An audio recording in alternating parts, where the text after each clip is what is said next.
Assalamualaikum warahmatullahi wabarakatuh. Kita berjumpa lagi dengan channel tutorial ngecat. Pada video kali ini kita akan tutorial finishing natural transparan, yaitu menampilkan warna asli kayu dan terlindungi dengan lapisan film coatingnya. Adapun yang akan kita gunakan adalah kita menggunakan Impra Melamine System ya, yang terdiri dari sanding sealer 2 komponen dengan melamine 2 komponen.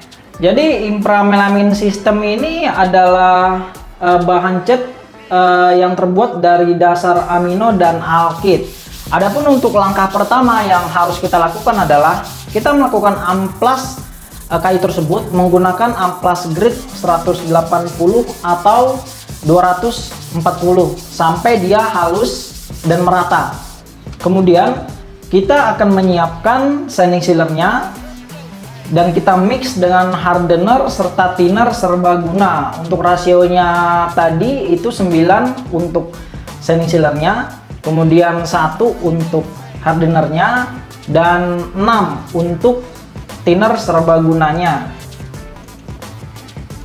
Berbeda dengan bahan finishing jenis melamik lainnya, Impra Melamine System didesain secara khusus sehingga rendah kandungan formaldehidenya, sehingga relatif tidak berbau, tidak berbau pedas dan pedih di mata dan lambat menguning ya.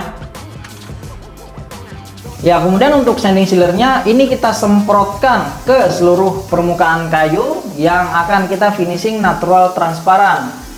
Jadi untuk lapisan pertama sanding sealer ini dia berfungsi sebagai penutup pori-pori kayu. Namun untuk pori-pori kayu yang dapat ditutupi oleh sanding sealer adalah pori-pori yang kecil. Fungsinya berbeda apabila kita menggunakan wood filler. Bisa juga apabila kita menerapkan wood filler sebelum sanding sealer ini. Namun apabila kita salah dalam pengaplikasian sanding sealer, bisa jadi sanding sealernya dia tidak bisa menutupi warna dari wood filler tersebut. Lapisan finishing Impra Melamine yang cukup tebal, halus dan rata sangat tepat diaplikasikan untuk mebel dan interior dengan gaya modern minimalis sehingga memberikan kesan lebih mewah dan elegan. Melamine System terdiri dari Impra Melamine Sanding Sealer yang kita gunakan saat ini dan Impra Melamine Luxor. Dan ini setelah pengaplikasian pertama kita tunggu kering sekitar 2-4 jam. Ya, kita bisa melihat untuk hasil dari sanding sealernya ya. Jadi di sini dia menyerap ke dalam pori-pori kayu sehingga menyebabkan serabut kayu itu berdiri dan nantinya akan sangat memudahkan kita dalam proses pengamplasan. Dan setelah kering, untuk melanjutkan ke sanding sealer yang kedua, kita amplas menggunakan amplas grit 240 atau saran saya lebih baik menggunakan amplas grit 400. Kita lakukan secara ambang ke seluruh permukaan kayu sampai serabut-serabut kayu yang halus itu teramplas dengan sempurna. Teman-teman juga bisa menggunakan amplas mesin, bisa juga menggunakan amplas manual seperti yang saya lakukan ini. Ya, pastikan dan setelah pengamplasan ini sisa hasil pengamplasan atau kotoran-kotoran debunya itu dibersihkan. Jangan sampai ada yang tertinggal karena nanti akan mempengaruhi lapisan selanjutnya. Setelah ini kita akan mengaplikasikan lapisan sanding sealer yang kedua. Kita di sini menggunakan teknik spray ya. Teman-teman juga bisa menggunakan kuas. Hasilnya juga sama ya, karena toh untuk sanding sealer nantinya akan tetap diamplas. Ya, ini kita semprotkan sanding sealer yang kedua dan prosesnya pun sama ya. Setelah aplikasi sanding sealer yang kedua ini itu kita tunggu kering sekitar 2-4 jam. Dan teman-teman harus memastikan ya ke seluruh permukaan kayu ini sudah ditutupi oleh sanding sealer ini. Dan lapisan kedua sanding sealer ini dia memberikan lapisan yang lebih tebal daripada lapisan yang pertama. Ya, ini adalah hasilnya ya sebelum kering. Dan setelah ini kita tunggu kering ya. Tadi sekitar 2-4 jam ya, seperti saat pengaplikasian lapisan pertama. Ya, ini kalau dilihat dari lebih dekat itu seperti ini ya untuk sanding sealer lapisan keduanya.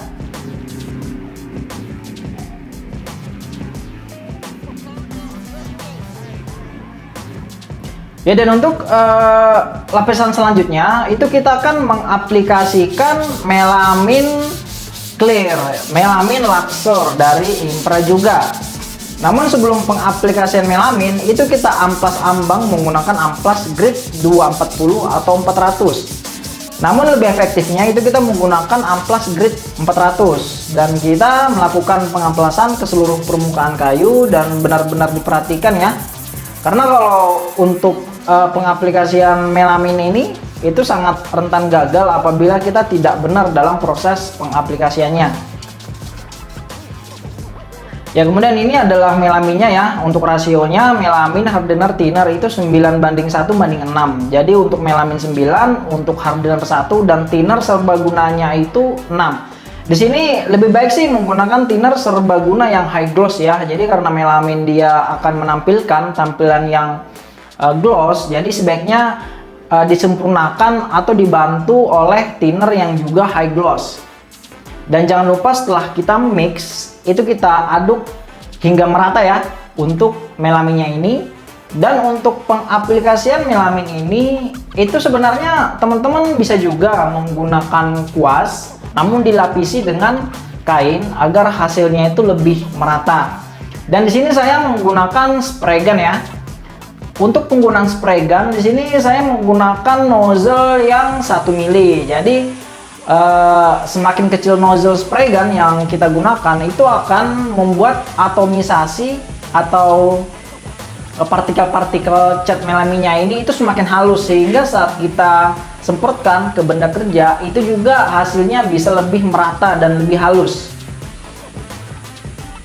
Dan jangan lupa nih, kalau teman-teman sudah melakukan penyemprotan menggunakan spray gun, setelah penggunaannya itu jangan dibiarkan ya, karena melaminnya itu akan kering di dalam saluran-saluran angin pada spray gun dan menyebabkan spray gun kita itu menjadi tidak berfungsi dengan baik untuk penggunaan selanjutnya. Ya, jadi untuk lapisan pertama melamin ini itu saya semprotkan secara tipis-tipis, dan sebelum kering itu saya semprotkan lagi agak tebal ya. Jadi ini untuk penyemprotan yang kedua nih. Jadi tekanannya saya naikin, namun dengan tetap atomisasi yang halus. Jadi lapisannya itu akan menjadi lebih tebal lagi. Jadi 2 kali pengaplikasian, namun lapisan keduanya itu langsung saya aplikasikan sebelum lapisan pertama itu kering. Dan kita pastikan dia tersebar merata ya ke seluruh permukaan kayu yang ingin kita finishing natural transparan ini dengan melamin system.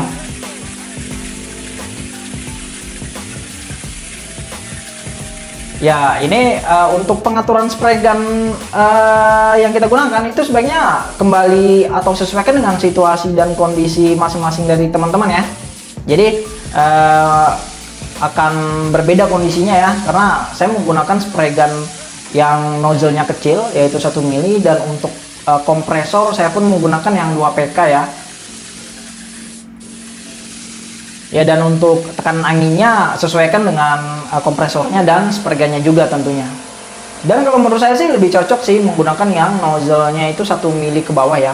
Dan setelah pengaplikasian melamin ini itu kita tunggu kering sekitar 6-8 jam ya. Itu satu hari full nih kita tunggu kering, dan usahakan untuk tempat pengaplikasian melamin ini itu kalau bisa di siang hari dan di ruangan terbuka ya, karena kalau di malam hari akan kurang maksimal untuk pengeringannya.